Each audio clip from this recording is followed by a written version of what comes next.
12వ అధ్యాయంలో కూడా ఒక మాట ఉంటుంది. 12వ అధ్యాయం 7వ వచనంలో చూస్తే, ఎఫ్రాయిము వారు కనానీయుల వర్తకుల వంటి వారై అన్యాయపు త్రాసును వాడుక చేసెదరు. ఆ గోత్రికులట అన్యాయపు త్రాసు తరాజు అంటారు. తరాజు అన్యాయం ఉంటుంది వాళ్ళ తరాజులో. వారు అమ్మే విషయాలు కానీ చేసే విషయాలు కానీ మరి అన్యాయం ఉంటుందట. ఎఫ్రాయిము వారు కనానీయుల వర్తకుల వంటి వారై, కనానీయులు అన్యాయముతో జీవించేవారు, అన్యాయపు త్రాసుతో ఉండేవారు, అన్యాయపు త్రాసు గలవారు, వర్తకులు, వాళ్ళు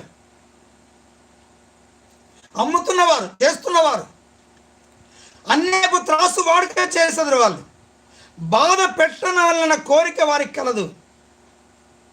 బాధ పెట్టవలే నన్న కోరిక వాళ్ళకి కలదు. అంటే మరి త్రాసు, అన్యాయపు త్రాసు పట్టుకొని ఇతరులను బాధ పెడతా ఉంటారు.